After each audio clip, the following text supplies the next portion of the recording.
Have you ever caught someone red-handed with clear, undeniable proof, and they still somehow refuse to admit they did anything wrong at all? No matter what evidence you present, no matter how obvious the truth becomes, they find a way to avoid accepting real responsibility. This is not simple stubbornness. It is a specific psychological pattern rooted in fear, ego protection, and a fragile sense of self. Today we are exploring the dark psychology of people who never take responsibility, even when they are completely and undeniably caught red-handed. By the end of this video, you will understand exactly why this happens and how to protect your own sanity when dealing with them. You will also learn the psychological reasons behind this pattern and practical ways to stop expecting accountability from someone incapable of providing it. Stay until the end, because the final reason we cover explains why some people seem completely unaffected by clear, undeniable proof of guilt.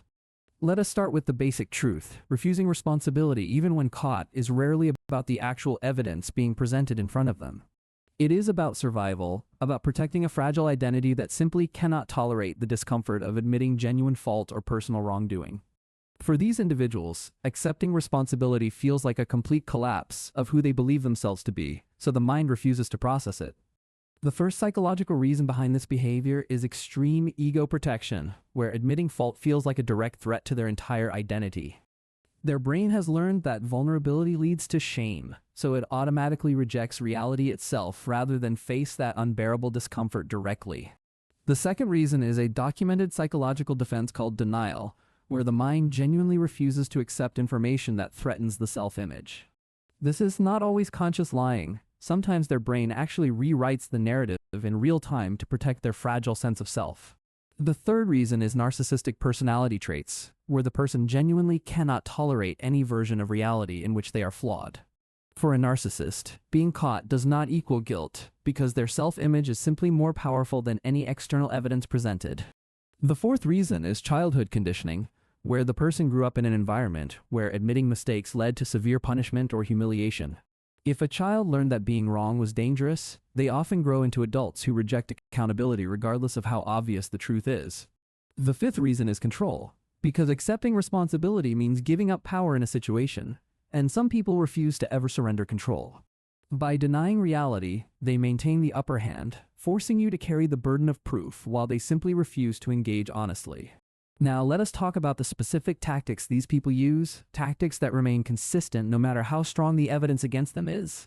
The first tactic is outright denial, where they simply insist the evidence is wrong, fake, or somehow misunderstood, regardless of how clear it is. This tactic relies on repetition, hoping that if they deny something enough times, you will eventually begin to doubt your own perception instead. The second tactic is questioning your credibility, where they attack your character or motives, rather than actually addressing the evidence being presented directly. This shifts the focus from their behavior to your reliability, making the conversation about you instead of the actual undeniable proof at hand. The third tactic is minimizing the severity, where they admit something small happened, but insist it was not nearly as serious as you claim. This partial admission creates the illusion of honesty, while still avoiding full accountability for the actual complete scope of what truly occurred. The fourth tactic is blaming external circumstances, claiming they had no choice, or that the situation forced their hand rather than their own decision. This removes personal agency from the equation entirely, framing their behavior as an inevitable reaction rather than a conscious choice they made. The fifth tactic is counter-accusing, where they suddenly bring up something you did wrong, redirecting attention away from their own undeniable behavior entirely. This tactic works because it forces you into a defensive position, distracting from the original issue that started the entire conversation initially. The sixth tactic is emotional escalation, where they become dramatically upset the moment accountability is mentioned, making the conversation about managing their reaction. This forces you into a comforting role, completely reversing the dynamic so that you end up apologizing for confronting them in the first place. The seventh tactic is selective memory, where they conveniently forget specific details that prove their guilt, while remembering everything that supports their innocence. This selective recall is not always intentional lying. Sometimes their mind genuinely edits memories to protect their own fragile sense of self-worth. The eighth tactic is demanding impossible proof, where no amount of evidence is ever considered sufficient, creating a standard they know cannot be met. This ensures the conversation never reaches resolution, since they can always claim the evidence presented still is not entirely convincing enough somehow. The ninth tactic is playing the victim, where they position themselves as being unfairly attacked or persecuted the moment accountability is genuinely required. This forces sympathy in their direction, making it socially difficult for others to continue holding them accountable without appearing cruel or unreasonable. The 10th tactic is walking away entirely, refusing to continue the conversation once accountability becomes unavoidable, leaving the issue completely unresolved indefinitely. Now let us talk about how this pattern actually affects the people around them, because the psychological damage builds slowly over time. You may start doubting your own perception, wondering if you are somehow misremembering events, even when you have clear, undeniable proof in hand. This experience is often called reality distortion, where someone's confident denial slowly erodes your trust in your own memory and personal judgment. Over time, you may find yourself avoiding confrontation entirely, simply because holding this person accountable never leads anywhere productive or genuinely resolved. Your nervous system begins associating honest conversation with exhaustion, so you start suppressing valid concerns rather than facing another draining, unresolved argument. This creates a relationship where accountability never truly exists, while the other person continues repeating the same harmful behavior without any real consequence. Friends and family may notice you have become quieter, more hesitant, or constantly gathering excessive proof before ever addressing an obvious issue. This is called accountability avoidance, a pattern where responsibility is consistently deflected regardless of how much evidence exists against the person involved. The relationship becomes deeply and consistently exhausting because genuine resolution requires accountability, and accountability is something they refuse to ever provide honestly. Let us look at real-world examples of how this pattern quietly plays out across different relationships in everyday ordinary situations and dynamics.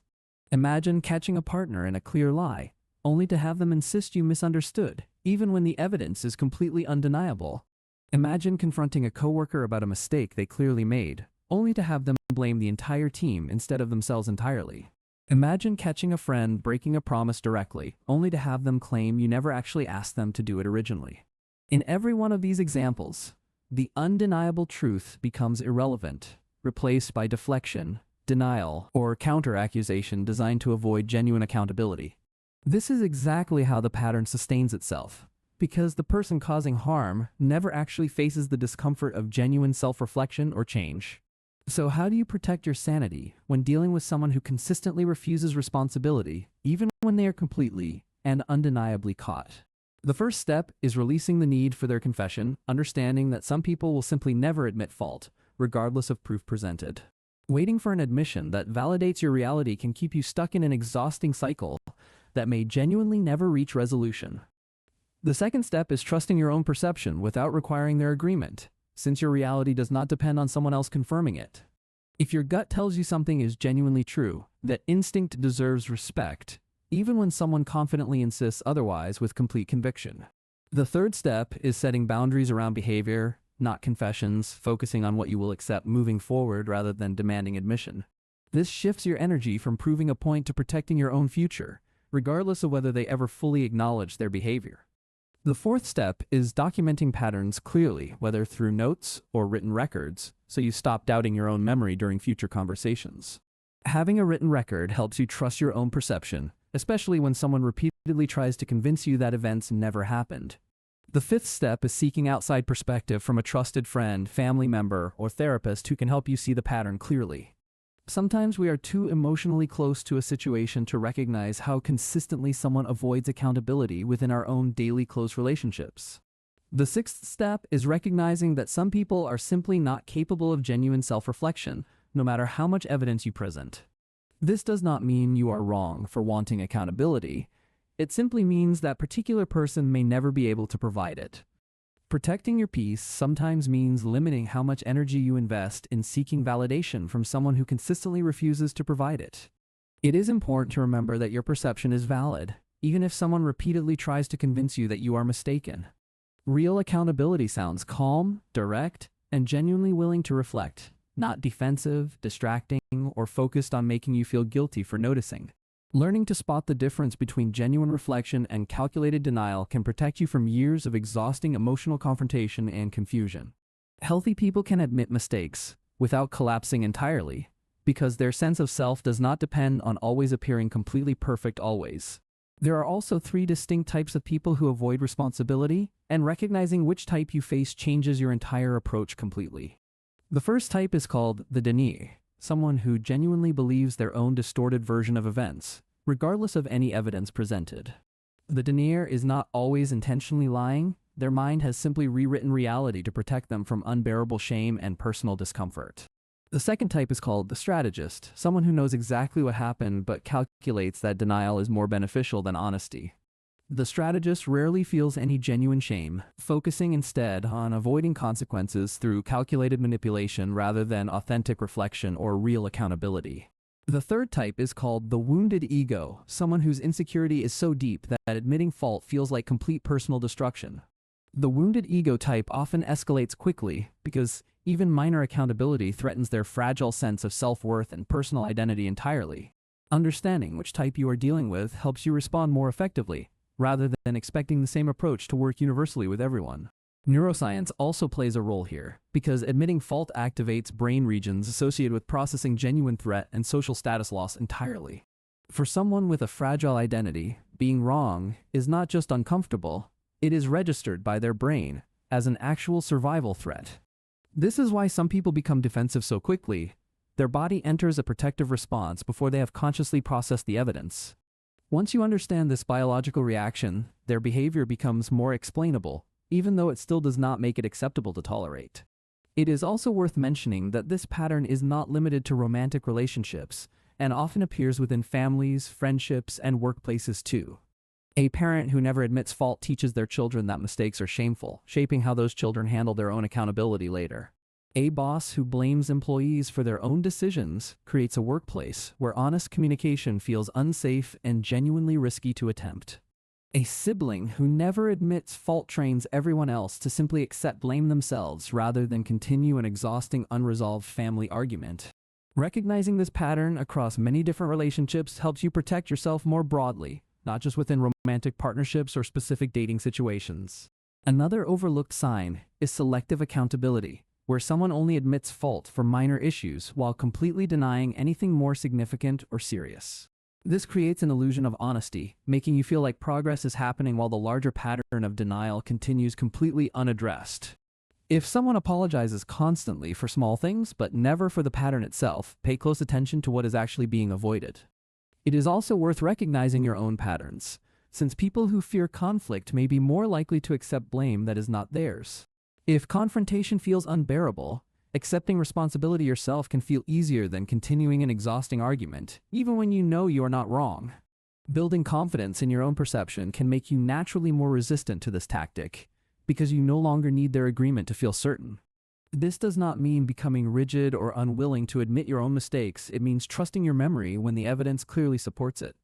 Another practical tip is separating the emotion of a conversation from the actual facts, focusing on specific dates, words, and concrete events discussed. Vague arguments are easier to deny, while specific factual details are much harder to successfully dismiss or convincingly reframe during a conversation. Writing down key facts before a difficult conversation can help you stay grounded, especially if you know the other person tends to deny. It is also helpful to recognize when a conversation is no longer productive, choosing to pause rather than continuing an exhausting circular argument. Saying something like "we can continue this later" gives you space to think clearly without being pressured into an immediate confusing resolution. Recovery from repeated denial often involves rebuilding trust in your own memory, since manipulation can leave you doubting your ability to recall events. Remind yourself that recognizing this pattern is not paranoia. It is actually proof that your awareness and critical thinking are growing stronger. Every difficult conversation experience can become a valuable lesson, helping you recognize similar tactics much faster the next time they potentially appear again. This growth is not about becoming argumentative with everyone. It is about becoming more discerning while remaining open to genuine, honest communication. Surrounding yourself with people who communicate honestly can also help recalibrate your sense of what a healthy, accountable conversation actually feels like. Healthy conversations often feel uncomfortable but resolved, rather than confusing and circular, which can initially feel unfamiliar if denial has been normal. Give yourself permission to end conversations that consistently leave you more confused than when they began, regardless of how they were originally framed. Real accountability includes both discomfort and genuine resolution, rather than constant confusion that leaves the original important issue completely unresolved and unaddressed. If you found this video helpful, consider sharing it with someone who may currently be experiencing this exact frustrating communication pattern themselves. Awareness is one of the most powerful tools against manipulation, and sharing this information can genuinely help protect people within your own life. Understanding dark psychology patterns like this one empowers you to communicate more clearly, rather than simply reacting emotionally without any real understanding. The more you understand these tactics, the less power they hold over your future conversations and your ability to trust your own judgment. Healing takes time, but every step towards self-awareness brings you closer to relationships built on honest communication rather than constant denial. You are not difficult for wanting honesty, you are simply human, and humans deserve accountability without having their reality repeatedly rewritten by others. Give yourself the same compassion you would offer a close friend going through this exact same confusing and exhausting experience right now. If this video helped you understand someone in your life a little better, please subscribe for more deep psychology breakdowns just like this. In our next video, we explore the disturbing psychology of people who make you feel guilty the moment you try to set boundaries. The right people in your life will not need to deny reality, because honest accountability feels safer to them than protecting a fragile image. Trust builds through consistency and honesty, not through cleverly denied conversations designed to quietly bypass your natural and healthy emotional boundaries entirely. You deserve relationships built on honest accountability, not ones that consistently leave you questioning your own memory after every single difficult confrontation. Thank you so much for watching until the end, and remember that your reality is valid, even when someone repeatedly insists otherwise. There is also an important overlooked sign worth mentioning, where someone only denies responsibility when other people are not present to witness. This selective behavior reveals awareness of their own actions, since genuine confusion rarely disappears the moment a third person enters the room. Pay attention to how someone behaves differently in private versus in front of others, since this contrast often reveals a calculated pattern. If accountability only appears once witnesses are present, that inconsistency itself is valuable information worth taking seriously moving forward in the relationship. Another important sign is sudden agreeability after weeks of denial, often appearing only when the relationship itself feels genuinely at risk of ending. This reactive honesty is rarely about real reflection, and more about preventing the eventual painful consequence of losing complete access to you. Real accountability does not wait for a crisis, it happens naturally, very close to the moment the original harm was actually caused. If you notice honesty only arriving under pressure, question whether the words reflect true reflection or simply fear of losing control over you. Pay attention to patterns over time rather than isolated incidents, because one confusing conversation looks very different from a lifetime of repeated denial. Trusting this pattern recognition takes real practice, especially if you have spent years doubting your own perception during repeated confusing conversations before. Give yourself credit for noticing these patterns now, even if it took time, because awareness itself is a significant form of progress. Some people will spend their entire lives avoiding accountability, and the healthiest choice you can make is refusing to keep chasing their honesty. Protecting your peace does not require changing someone else, it only requires changing how much access their behavior has to your emotional energy. You can care about someone deeply while still recognizing that their communication style is genuinely unhealthy and consistently damaging to your well-being. These two truths can exist together, and accepting that reality is often the first step toward making healthier decisions moving forward confidently. Remember that clarity is not cruelty. Stating facts calmly during a distorted conversation is simply protecting your own understanding of what happened. You are always allowed to disengage from conversations that repeatedly leave you feeling smaller, confused, or unsure of your own basic reality. Choosing peace over winning an argument is not weakness. It is often the wisest and most emotionally intelligent decision you can make. Remember that you deserve honesty, even from people who find it difficult to give, and your standards for accountability are never too high. Thank you again so much for watching, and remember that seeking the truth does not make you difficult, it makes you self-aware. There is also an additional overlooked sign, where someone comments on every unrelated topic just to avoid discussing their own accountability directly. This deflection often reveals a deep discomfort with silence, since staying quiet on the actual issue feels safer than genuinely addressing what happened.